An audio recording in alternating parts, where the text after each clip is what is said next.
Hi, my name is Sarah Hartline, and I will be discussing my personal negotiation.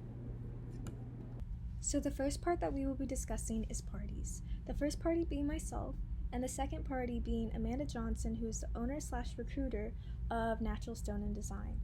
Natural Stone and Design is a company that sells and installs high-quality granite and marble countertops.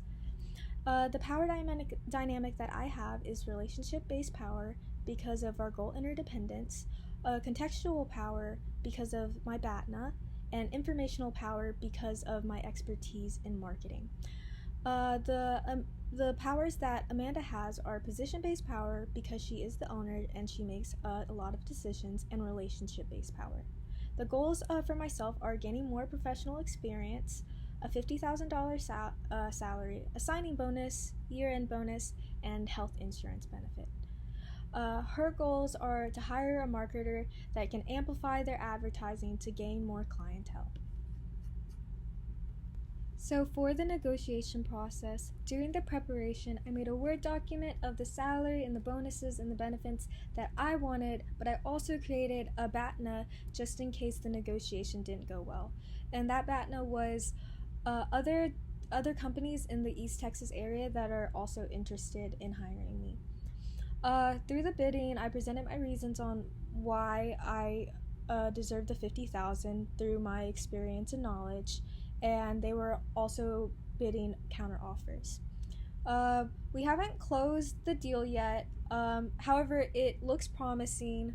There were some verbal agreements, but nothing set in stone just yet. But once they reach out to me, I will sign. But we've just had conflicting schedules recently.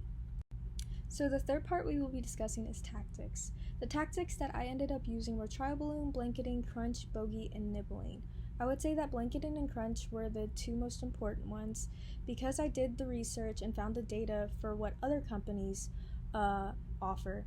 I was able to use that to leverage my argument. Crunch was also important because I have a strong background and expertise in marketing and business in general, and so I was using that as a leverage for her to offer me a better salary.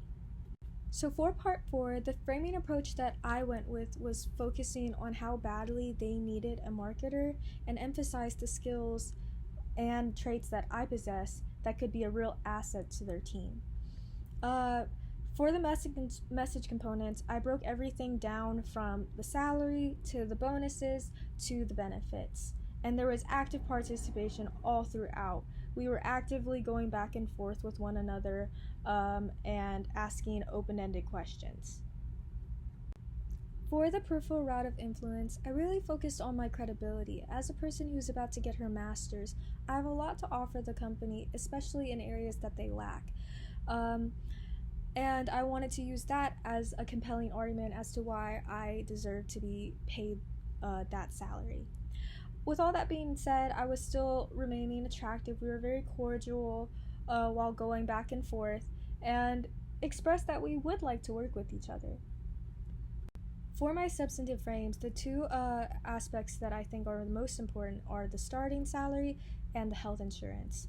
As someone who is currently in the job market right now, I'm really prioritizing a company that can offer me a livable wage and hoping that Natural Stone and Design can provide that for me, as well as insurance. For my procedural frames, the time and date that was agreed upon was 12 p.m. on June 14th. I was actually able to meet with Amanda in person. I drove to Nacogdoches last week so we could have this negotiation. It was much more fulfilling and a lot more direct, detailed process. I also set the agenda when I got there. I let her know what my goals and expectations were if they did hire me. And I discussed what my bonuses would be and what my salary was expected. For my network diagram, as you can see, I am A and Amanda is B.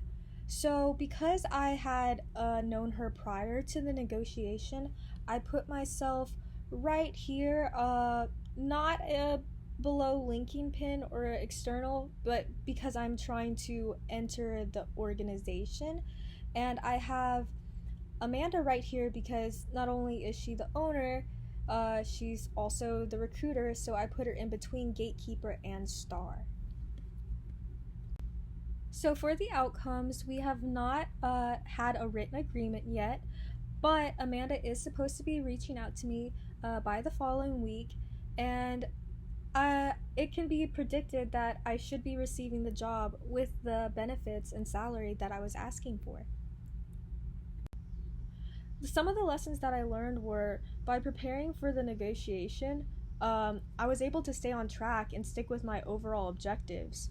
Also, preparing the tactics helped improve the flow of the conversation, which made me feel more confident talking to someone like Amanda. I also looked up those averages for salaries, and then that made me realize what I deserve from the company.